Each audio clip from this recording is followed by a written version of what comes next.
जय गुरु जी, संगत जी एंड सबसे पहले तो हैप्पी दिवाली सबको। एंड थैंक यू गुरु जी, आपने मुझे इस दिन अपॉर्चुनिटी दी सत्संग शेयर करने की। ये मेरा फर्स्ट टाइम है कि मैं इतनी सारी सत्संग संगत के साथ अपना सत्संग शेयर कर रही हूँ। थैंक यू सो मच गुरु जी। मेरी जर्नी गुरु जी के साथ शुरू हुई थी 2009 में। एंड यूजुअली मोस्टली हमने सुना है कि लोग तब जाते हैं गुरु जी के जब उनको कोई फाइनेंशियल प्रॉब्लम है या हेल्थ प्रॉब्लम है। टचवुड हमको ऐसी कोई प्रॉब्लम नहीं थी, गुरुजी ने जैसे खुद बुलाया था हमको। तो मेरी मम्मी की मासी हमको लेके गए थे वहां पे, उन्होंने एक दिन हमसे सत्संग किए गुरुजी के एंड हमने कहा कि चलो चलते हैं। एंड वहां गए। मैं तो तब सिर्फ फिफ्थ या सिक्स स्टैंडर्ड में थी, बहुत छोटी थी, बट इतने छोटे बच्चे को भी वहां जाके फील हो रहा था, इतना अच्छा पॉजिटिव और पीसफुल फील हुआ था। सेम मेरे मम्मी पापा सबको। तो हमने जाना शुरू किया फिर एंड हम जाते रहे ऐसे ही। एक दो टाइम के बाद मुझे याद है गुरुजी के उस टाइम बहुत मिरेकल्स होते थे, एज वो अपनी प्रेजेंस दिखाते थे संगत को कि मैं यही हूँ, तुम सबके साथ हूँ। तो एक दिन ऐसे ही लंगर के बाद हम लोग हर जगह मत्था टेकते थे, झूले के पास भी जहाँ गुरुजी का झूला है एंड कुटिया के पास भी। तो वहां पे झूले के पीछे एक मिरर होता है, वहां पे एकदम से गुरुजी की रिफ्लेक्शन आ रहा था, पूरा फेस उनका विजिबल था एंड एकदम सारी संगत देखना शुरू हुई एंड वहां एकदम भीड़ हो गई और पूरा क्लियर गुरुजी का फेस दिखता था वहां पे। एंड इतनी ज्यादा फ्रेग्रेंस होती थी एंड ऐसा एक बार नहीं हुआ, बहुत बार हुआ, मतलब एटलीस्ट मैंने ही 2-3 बार देखा। एंड जो शिव जी की स्वरूप है वहां पे, उसमें भी बहुत बार ऐसे आईज ब्लिंक होते हुए दिखती थी गुरुजी की। तो उन्हीं दिनों की बात है। तो मैंने जैसे बताया मैं सिक्स स्टैंडर्ड में थी एंड एक दिन घर में ही हम दिन में शबद चलाते थे। तो उस दिन शबद चले नहीं थे, तो मैंने मम्मी को बोला कि मम्मी शबद चला दो। एंड मैं जस्ट बैठी हुई थी रूम में अपने एंड बस पता नहीं क्या हुआ, मैं बस शबद चला के अपना ध्यान लगा रही थी। पता नहीं मुझे ऐसे लग रहा था कि यही है गुरुजी, कि मैं उनसे कनेक्ट कर पा रही हूँ। एंड देखते देखते हमारे मंदिर के ऊपर एक विंडो है, तो वहां विंडो में मुझे ऐसे रिफ्लेक्शन आई कि वहां पे गुरुजी का फेस जो है वो फॉर्म हो रहा है। मतलब आई कुड फील के वो यही है, आसपास ही है। और मैं तो अपने सेंसेस में बिल्कुल नहीं थी, मैं बहुत छोटी थी तब। तो मैंने मम्मी को एकदम तेज से आवाज लगाई एंड मम्मी आई। उसके बाद मुझे ज्यादा कुछ इतना याद भी नहीं है। मम्मी ने मुझे बाद में बताया कि मैं इतना ज्यादा शिवर कर रही थी और आंखों से आंसू आ रहे थे। एंड उसके बाद वो कब वो रिफ्लेक्शन और वो प्रेजेंस हटनी चली गई वो मुझे फील नहीं हुआ, बट उसके बाद बहुत ही एक मैं उस टाइम शिवर कर रही थी। तो थैंक यू गुरुजी, आपने मुझे दर्शन दिए। एंड 2009 की ही बात है कि मेरी दादी की तबीयत खराब हो गई थी तब। एंड 2009 दिसंबर में वो जब जिस दिन एक्सपायर हुए थे, उस दिन रात को मुझे गुरुजी का सपना आया, उसी दिन रात को, कि मेरी दादी जो वो काफी प्रॉब्लम में थी, वो गुरुजी उनको लेके जा रहे हैं अपने साथ। मतलब वो अपने जिस फॉर्म में थी, जिनकी कीमोथेरेपीज हुई थी तो उनका हेयर लॉस हुआ था, वो अपने नॉर्मल फॉर्म में कन्वर्ट हो रही थी, जिससे जूड़ा बनाती थी और अच्छा सा सूट पहन के वो गुरुजी उनको अपने साथ लेके जा रहे थे। तो मैंने सुबह उठते ही मेरी नींद खुल गई, तो मुझे बिल्कुल ये याद था, तो मैंने सबके साथ शेयर किया। तो थैंक यू गुरुजी मुझे दिखाने के लिए कि आप दादी को अपने साथ लेके जा रहे हो। तो उस टाइम तब ना गुरुजी के फंक्शंस जब होते थे, बहुत बड़ी सेलिब्रेशन जैसे अब होती है तब भी होती थी, लेकिन तब एक और चीज होती थी, डांस परफॉर्मेंसेस होती थे रात को। एंड मैं और मेरी सिस्टर को डांस करना बहुत बहुत ज्यादा अच्छा लगता है बचपन से। एंड हमने देखा एक दो बार, हमारा बहुत मन हुआ कि हम भी गुरुजी के सामने गुरुजी के लिए परफॉर्म करें। तो हमने भी अप्रोच किया, जो आंटी कराते थे उनको अप्रोच किया। तो हमको फिर वहां से कॉल आया कि हम डांस कर रहे हैं। तो जब हम गए वहां पे, तो आंटी ने हमें बताया कि वो ना बहुत लोग उनको अप्रोच करती थी, बहुत संगत अप्रोच करती थी। तो वो चिट्स डालते थे कि ऐसा ना हो कि वो किसी को चूज करें और कोई रह जाए, तो वो गुरुजी के आगे चिट्स डालते थे। तो आंटी ने बताया कि उन्होंने बेस्ट ऑफ 3 किया और तीनों बार मेरा और मेरी सिस्टर का नेम आया। तो मतलब गुरुजी ने खुद हमें इनवाइट किया कि हम उनके आगे अपना परफॉर्मेंस करें। एंड एक बार नहीं की, हमने 4-5 टाइम्स करी तब, शिवरात्रि पे, न्यू ईयर पे, गुरुजी के बर्थडे पे बहुत बहुत बड़ा पंजाबी डांस परफॉर्मेंस होती थी। तो वो हमने किया। तो एक दिन हम इसी डांस परफॉर्मेंस की प्रैक्टिस के लिए एक आंटी के घर गए हुए थे विकासपुरी में। एंड तब मम्मी मेरे को और दीदी को छोड़कर वापस घर आ गए। एंड तब मम्मी को प्रॉब्लम चली थी, उनका बहुत ज्यादा स्टमक एक होता था एंड डॉक्टर्स ने कहा था कि ये अपेंडिक्स है, ये ऑपरेट कराना पड़ेगा। तो उस दिन जैसे दोपहर को सोते हैं, मम्मी छोड़कर आ गई और सो गई मम्मी। एंड उनको ड्रीम आया, अब उनको ये नहीं पता कि वो ड्रीम था रियल था, उनको बस एक लाइट अपनी तरफ आती हुई दिखी। एंड उस लाइट में से उनको गुरुजी की बैक दिख रही थी, मतलब जैसे गुरुजी की फॉर्म दिख रहा था। एंड गुरुजी अपना हैंड जो है उनके स्टमक में बस घुमा रहे थे, उनको पूरा फील हो रहा था कि वो घुमा रहे हैं उनके स्टमक में, और फिर वो हैंड निकाल के वो पीछे की तरफ वापस जाने लगते हैं और वो बैक पूरी उनको गुरुजी की दिख रही थी। उसके बाद मम्मी की एकदम नींद खुलती है एंड फिर मम्मी ने बताया सबको। एंड वो दिन है और आज का दिन है, बिल्कुल मम्मी को आज तक कोई पेन नहीं हुई एंड कोई उनको अपेंडिक्स नहीं है। सो थैंक यू गुरुजी। आज तक उस दिन के बाद से उनको एक बार भी ये पेन नहीं हुई। ऐसा ही कुछ हुआ था मेरी सिस्टर के साथ 2-3 इयर्स पहले। तो उनको एकदम सडनली थ्रोट में बहुत ज्यादा पेन शुरू हो गया था, मतलब इतना पेन था कि वो स्वॉलो नहीं कर सकती थी, कुछ खा नहीं सकती थी, कुछ खाती थी तो इतना स्वेलिंग, और बिल्कुल नेक के पास स्वेलिंग हो गई थी, वो दिख रहा था कि वो एरिया कितना बाहर आया हुआ था। तो हमने बहुत काफी अल्ट्रासाउंड भी कराए, तो वो एक गिल्टी टाइप सी फॉर्म हो गई थी, बट वो डायग्नोज नहीं हो पा रहा था कि वो चीज क्या है। तो वो ना उसको हर 5-10 मिनट्स में शी यूज टू स्पिट, वो स्पिट करती थी, क्योंकि अगर वो स्वॉलो करती थी सलाइवा तो बहुत पेन होता था, वो अनबेरेबल पेन होता था। तो एक दिन रात को ऐसे ही हमने ना अपने बेड के साइड में एक बाल्टी टाइप रखा था जिसमें वो स्पिट करती थी। तो मैं भी जागी हुई थी, तो दीदी ने एकदम स्पिट किया तो एकदम हमें पत्थर जैसी आवाज आई कि कुछ गिरा उसमें। एंड हमने देखा लाइट जला के, तो वो वही चीज थी जो उनके अंदर नेक में थी, गिल्टी जो थी वो एकदम वैसे वहां पे गिरी हुई थी। हमने उसके डॉक्टर्स को भी दिखाया एंड वो वही चीज थी, और उसके बाद अगले दिन वो नहीं थी अल्ट्रासाउंड में। एंड ये पता नहीं ये कैसे निकलनी थी, ऑपरेट होके निकलनी थी या कैसे निकलनी थी, वो गुरुजी ने ऐसे ही निकलवा दी जस्ट एक स्पिट के थ्रू। मतलब वहां पे कोई निशान भी नहीं था, कुछ भी नहीं था, वो जस्ट निकाल दी गुरुजी ने एक रात को। थैंक यू सो मच गुरुजी उसके लिए। उसके बाद तो मैंने जस्ट अभी अपनी एमबीए खत्म करी है। एमबीए से पहले मैंने बीकॉम ऑनर्स करी थी। तो मेरा काफी ज्यादा मेरी स्ट्रगल रही है कि एमबीए में भी बीकॉम ऑनर्स में भी अब मैं बहुत एम्बिशियस रही हूँ स्टार्टिंग से, मुझे हमेशा टॉप की कंपनी में या हमेशा टॉप पे रहने का एम था मेरा। वैसे ही मेरे कॉलेज में मैं जानकी देवी मेमोरियल कॉलेज में थी, वहां पे प्लेसमेंट जो होती है आपके 3rd ईयर में, जब आप फाइनल ईयर में होते हो तो कंपनीज आती हैं प्लेसमेंट के लिए। तो वहां की जो टॉप 2-3 कंपनीज आई थी, हर बार मैं बैठती थी, हर बार मैं हर राउंड में सेलेक्ट हो जाती थी, लेकिन बिल्कुल एंड में आके मेरा नहीं हो पाता था।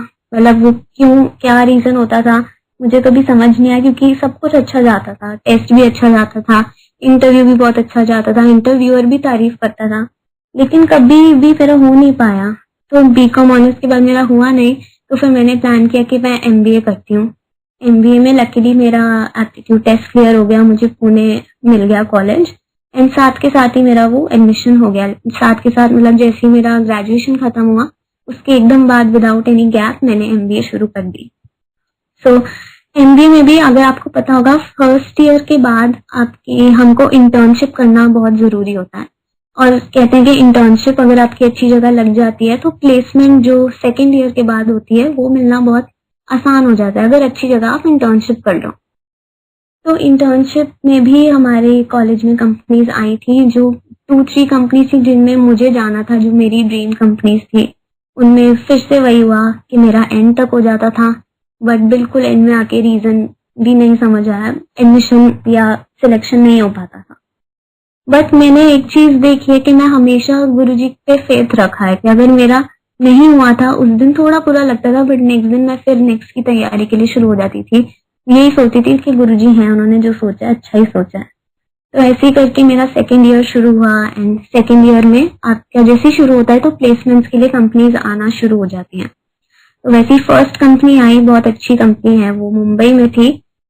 उसमें भी सेम चीज हुई, उसमें भी मेरा ग्रुप डिस्कशन भी हो गया, टेस्ट भी हो गया, लेकिन फाइनल जाते ही वो नहीं हो पाया सिलेक्शन।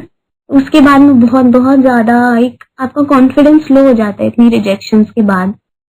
तो उसके 1 वीक बाद मुझे गुरुजी का ड्रीम आता है कि उस ड्रीम में हम मंदिर में बैठे हैं, मैं नीचे बैठी हूँ, पीछे से मुझे गुरुजी आते हुए दिख रहे हैं, उनके हाथ में थाल है, उसमें लड्डू प्रसाद है। तो वो आ रहे हैं मेरी तरफ, मैं एकदम, वो जाने लगते हैं मुझे क्रॉस करके, मैं एकदम खड़े होकर उनको बोलती हूँ जय गुरु जी। तो वो भी अपना सर हिला के बोलते हैं जय गुरु जी। मतलब मुझे सपने में याद है कि मैं ड्रीम में कितना खुश थी। तो मैं गुरु जी को बोल रही थी कि गुरु जी आज मेरी लाइफ का बेस्ट डे है, मैंने आपके दर्शन किए लाइव, आप मेरे सामने हो। तो गुरुजी ने मुझे समझाया, उन्होंने पंजाबी में बोला, मुझे एकदम क्लियर उनकी आवाज और उनके वर्ड्स याद है। मुंह में खाए, कहते हैं कि हर दिन अच्छा होता है, ऐसे नहीं बोलते, एकदम गुस्से में बोल रहे हैं, ऐसे नहीं बोलते, हर दिन अच्छा होता है। और अपने थाल से मुझे लड्डू प्रसाद एक देते हैं। तो मैंने उनको फिर से thank you Guruji, thank you Guruji ऐसे किया। मतलब मैं उस टाइम भी अपने सेंसेस में नहीं थी, मुझे सब याद है ऐसे जैसे ये सब रियल में ही हो रहा है। फिर वो गुरुजी एकदम स्माइल करके आगे बढ़ने लगते हैं। तो मैं इतनी खुश होके बाहर जाती हूँ मंदिर हॉल के बाहर, एंड वहां मेरी मम्मी खड़ी होती है। मैं उनको बताती हूँ कि मम्मी मुझे गुरुजी ने ऐसे ऐसे बोला। एंड पीछे से मेरी एक एमबीए की मेरी जो रूममेट थी, मेरी बेस्ट फ्रेंड, वो आती है और कहती है अनन्या तेरा इस कंपनी में हो गया। शी नेम द कंपनी, उन्होंने एक कंपनी का नाम लिया, उसने बोला तेरा इस कंपनी में सिलेक्शन हो गया, जो कि बहुत अच्छी कंपनी है, वो भी मुंबई की है। तो मेरा ड्रीम इससे खुला।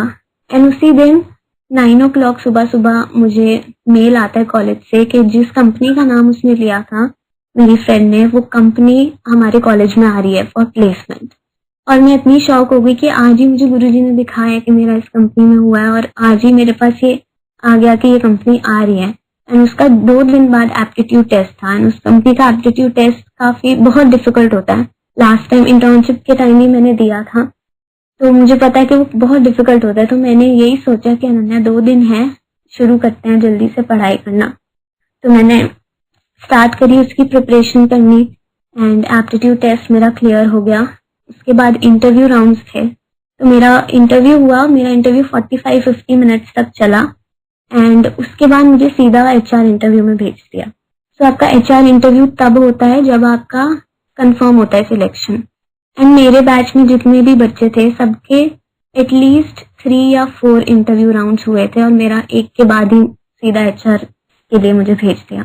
मतलब जहाँ पे मैं वेट कर रही थी जॉब का, वहां पे मुझे एकदम किंग ट्रीटमेंट दिया कि गुरुजी ने कहा बहुत हो गई, बहुत स्ट्रगल हो गई, बहुत टेस्ट कर लिया, अब बारी है मजे करने की। तो मेरा सिलेक्शन हो गया फाइनली उस कंपनी में लास्ट ईयर। एंड उसके बाद ही मैं इंटर्नशिप के लिए भी साथ साथ अप्लाई कर रही थी। एंड मैं जिस कंपनी में चाह रही थी, मेरा वहां भी इंटर्नशिप के लिए मुझे कॉल आ गया। वो कंपनी गुड़गांव की है। तो उस कंपनी में मेरी लास्ट अक्टूबर 2020 में इंटर्नशिप शुरू हुई।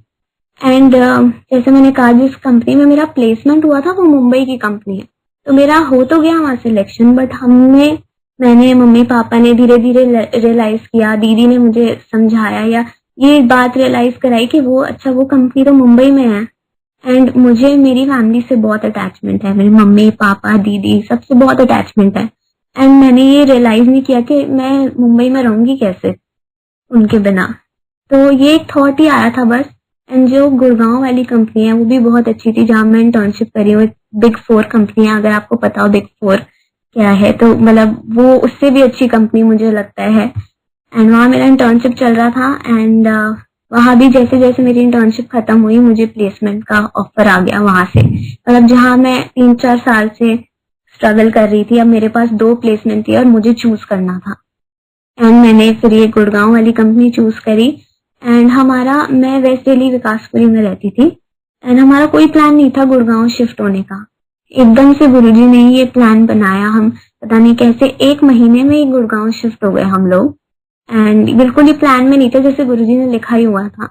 और अब मेरा ऑफिस सिर्फ 10 मिनट्स दूर है मेरे घर से। एंड गुरुजी को पता है कि मुझे गाड़ी में बैठना बिल्कुल नहीं पसंद, लॉन्ग लॉन्ग ट्रेवल्स नहीं पसंद। तो उन्होंने कहा ये ठीक है, इतना ही ठीक है, 10 मिनट दूर है बस मेरा ऑफिस अब यहाँ से। तो thank you so much Guruji. Last year की ही एक और बात है, अगर आपको पता हो कि फेसबुक जैसी ही एक एप्लीकेशन है इंस्टाग्राम। तो इंस्टाग्राम पे आजकल सब लोग होते हैं, एंड मैं भी हूँ। तो गुरुजी के भी काफी पेजेस हैं इंस्टाग्राम पे।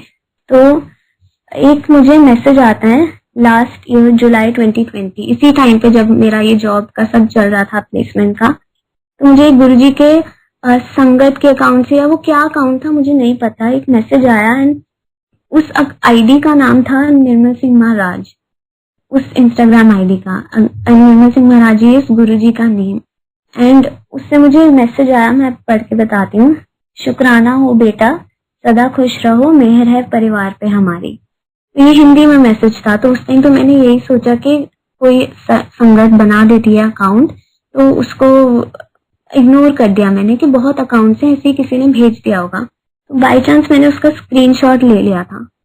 एंड फिर 2-3 डेज बाद मेरी सिस्टर घर आती हैं, तो मुझे याद आया कि अच्छा मुझे ये मैसेज आया था। तो मैंने वही एप्लीकेशन खोली, इंस्टाग्राम खोला। एंड जब मैं वो मैसेज ढूंढने गई, मुझे वो मैसेज नहीं मिला, मुझे वो आईडी नहीं मिली उस नेम की। मैं आज तक ढूंढती हूँ, ना वो मैसेज है ना वो आईडी है। और किसी भी एप्लीकेशन से, किसी भी इंस्टाग्राम में कोई भी मैसेज खुद डिलीट नहीं हो जाता अगर आप खुद ना करो। तो वो मैसेज मुझे आज तक नहीं मिला, वो आईडी भी, मुझे उस नेम की कोई आईडी नहीं है। एंड उस दिन फिर तो हम ये सोच के सोए कि ये तो हिंदी में लिखा है, गुरुजी तो हमेशा पंजाबी में बात करते हैं। तब ये सोच के हम सो गए। एंड उस दिन मुझे गुरुजी का ड्रीम आया कि गुरुजी का स्वरूप के सामने मैं, मेरी सिस्टर और मेरी मम्मी खड़े हैं। एंड गुरुजी, मैं सिर्फ सुन पा रही हूँ गुरुजी को, और वो मुझसे बात कर रहे हैं। तो मैंने गुरुजी को कहा कि आप सिर्फ मुझे क्यों सुनाई दे रहे हो? तो गुरुजी रिप्लाई करते हैं हिंदी में, हिंदी में वो रिप्लाई करते हैं, क्योंकि मैं हमेशा तेरे साथ हूँ। और जैसे ही वो ये बोलते हैं, मेरी नींद खुल जाती है, जैसे मुझे किसी ने कान में ही बोला ये। तो मेरी नींद एकदम खुल गई और मेरे दिमाग में यही था कि गुरुजी ने मुझसे हिंदी में बात की है। तो ये कंफर्म हो गया कि वो मैसेज मुझे गुरुजी ने भिजवाया है।